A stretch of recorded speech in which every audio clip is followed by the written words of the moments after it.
Bienvenue si vous nous rejoignez, vous êtes sur France 3 Alpes. Ravi de vous retrouver pour votre entretien, l'instantané. Aujourd'hui, nous recevons Emmanuelle Pépin, assistante familiale en Savoie. Durant sa carrière, elle a accueilli une centaine d'enfants. Elle en a même adopté 2. À quelques jours de la retraite, elle va nous parler de son métier, alors qu'on manque de famille pour accueillir ses enfants et ses adolescents en situation difficile. Emmanuelle, la voici. À tout de suite.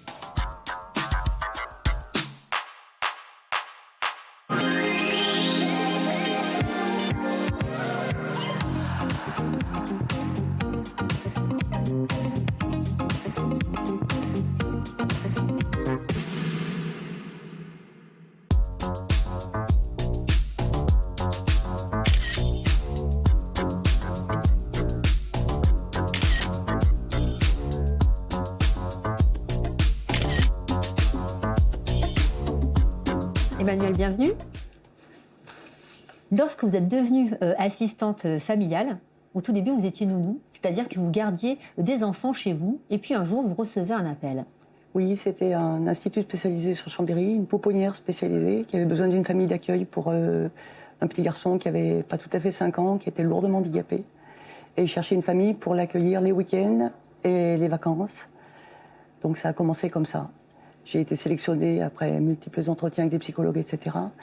Et on a été sélectionnés, parce qu'à l'époque, il y avait mon mari, et on a commencé comme ça. Et puis après, on faisait partie des listes du conseil général, etc. L'agrément est arrivé juste après, parce qu'on avait le petit avant d'avoir l'agrément. Maintenant, ce serait plus possible. Maintenant, on est d'abord agréé, et ensuite, on a les enfants. Et du coup, c'était parti pour une longue histoire. Ah oui, c'est le début d'une longue aventure, l'aventure d'une vie. Vous aviez parfois jusqu'à 10 enfants, en comptant vos enfants, comptant les nôtres, oui. 10 enfants à la maison. Oui. Comment vous faisiez au quotidien ?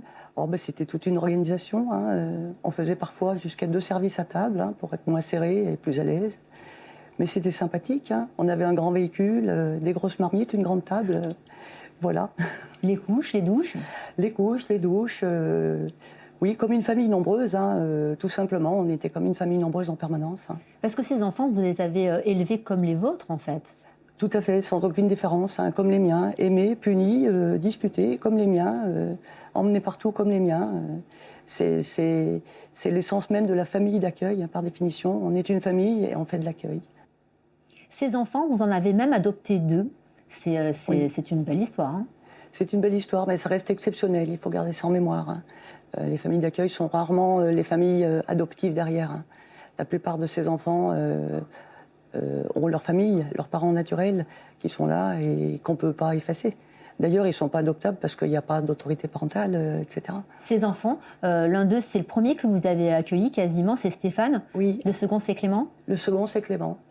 Stéphane, c'était le petit handicapé que vous aviez au début. Le petit handicapé du début qui sortait de pouponnière, c'est ça. Et Clément est arrivé quelques années plus tard. Il est arrivé tout petit également et il n'a jamais eu aucun contact avec sa famille naturelle. Donc on l'a eu en famille d'accueil pendant quelques années. Et à un moment, il s'est retrouvé d'être adoptable. Donc tout naturellement, il est resté à la maison puisqu'il y était depuis bébé et il avait sa place depuis toujours. Donc voilà, la question ne s'est même pas posée. Ces enfants, généralement, ils ont une famille, comme vous le disiez. Quel est leur profil, leur histoire en général ?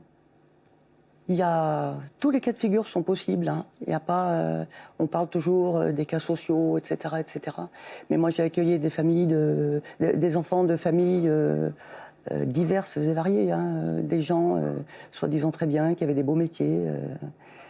Tous les enfants peuvent arriver un jour en famille d'accueil, mais ça peut être temporaire aussi, pour une difficulté passagère ou ça peut durer des années. Il y en a certains, je les ai gardés 18 ou 20 ans. Ce qu'on ne sait pas, c'est que ces familles, vous les connaissez bien, vous travaillez avec elles en gros. Dans la mesure du possible, oui, c'est pas toujours possible. Il y a des familles qui sont vraiment compliquées, on est quand même protégés, on a des intermédiaires avec les éducateurs référents qui travaillent aussi avec nous.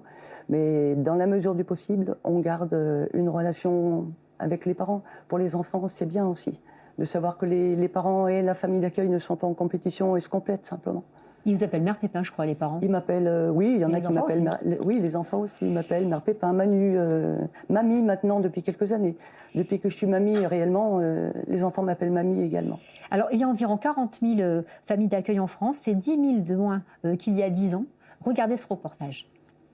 Comme Sarah, ils sont 465 enfants placés en famille d'accueil dans le Tarn. Mais on compte de moins en moins d'assistants familiaux.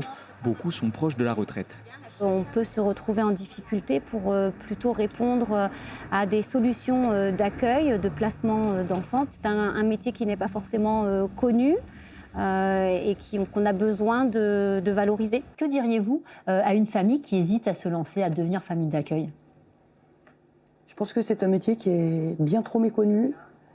Moi-même, quand j'ai commencé à accueillir des enfants, je ne connaissais absolument pas ce métier. Et c'est vrai qu'il mérite vraiment d'être connu.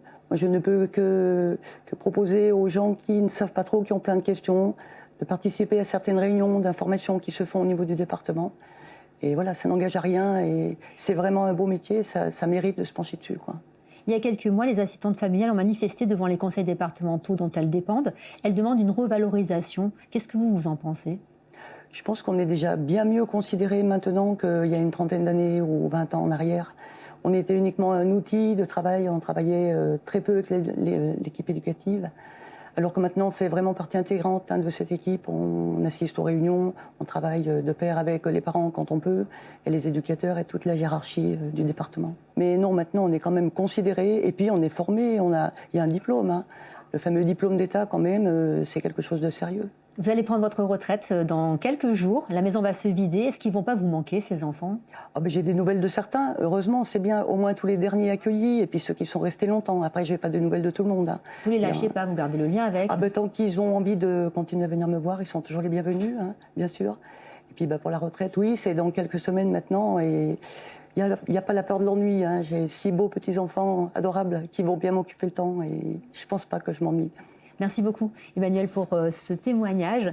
Si vous aussi, vous souhaitez nous faire part de votre expérience, un combat peut-être que vous menez, eh bien écrivez-nous à l'adresse qui s'affiche. Tout de suite, c'est le Journal des Alpes.